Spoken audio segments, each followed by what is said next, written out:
आज हम आपको बताएंगे कि नीट क्या है, क्यों दिया जाता है और किसके लिए दिया जाता है, कौन कौन दे सकता है।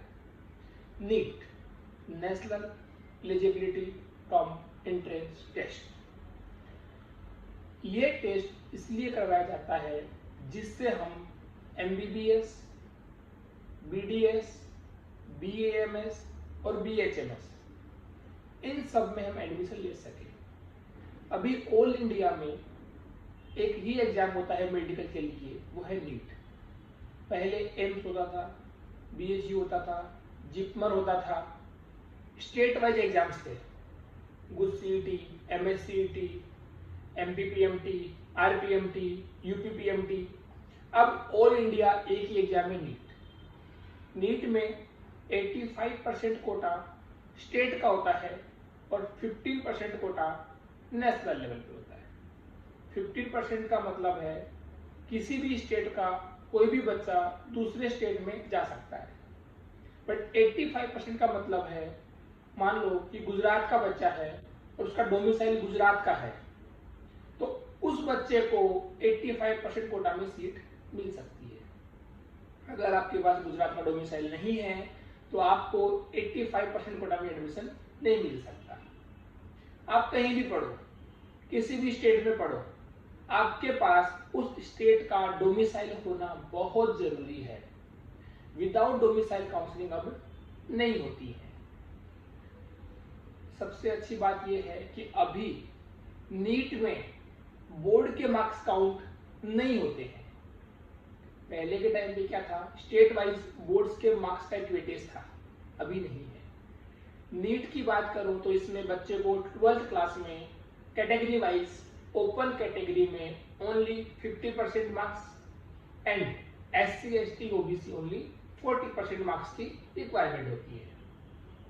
उसके बाद आपसे कितने भी लेके आओ 85, 90, 95, कोई मतलब नहीं है। नीट का क्राइटेरिया, खुद का क्राइटेरिया अलग से आता है, अलग से मेरिट लिस्ट आती है, उस मेरिट लिस्ट में आपको आना कंपलसरी होता है।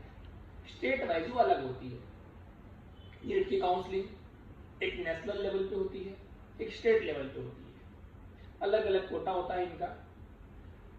नीट में मेडिकल कॉलेज को 3 पार्ट में डिवाइड किया गया है, government seat, semi government seat और प्राइवेट सीट। प्राइवेट सीट का मतलब है मैनेजमेंट कोटा, जिसको हम बोलते हैं नॉर्मल लैंग्वेज में। एक्चुअल में गवर्नमेंट सीट, सेमी गवर्नमेंट और प्राइवेट, इन सब में फीस का डिफरेंस भी है। जो बच्चा नीट का प्रिपरेशन कर रहा है उसका टारगेट होता है कि मैं गवर्नमेंट सीट पे जाऊं।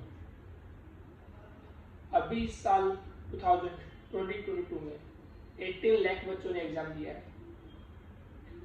गवर्नमेंट सीट अप्रोक्सीमेट 49,000 इतनी है और इतनी अपनी सेमी गवर्नमेंट प्राइवेट की है। तो नीट, आपका टारगेट डॉक्टर बनना है तो आपको नीट देना पड़ेगा। कब शुरू करना है? एक्चुअल में इसकी शुरुआत 9th क्लास से होती है। आपने अगर 9th 10th फाउंडेशन बहुत स्ट्रॉन्ग रखा, इट मीन्स आपके बेसिक्स क्लियर है, आपको दिक्कत आगे नहीं आती है। अभी से अपना बेस स्ट्रॉन्ग कीजिए, 9th 10th 11th 12th। दूसरी बात, 11th में क्या लेना चाहिए? Physics, chemistry, biology compulsory NEET को चाहिए। उनमें आपका स्कोर 50% होना चाहिए। नीट कभी भी 10th के मार्क्स काउंट नहीं करता है कि आपको 10th में कितना मार्क्स आया। क्लियर है? अगली बार हम देखेंगे कि नीट के लिए प्रिपरेशन कैसे करना है, किस तरीके से आगे जाना है, डायरेक्शन क्या होना चाहिए, डेडिकेशन क्या होना चाहिए और डिजायर क्या होनी चाहिए। Thank you.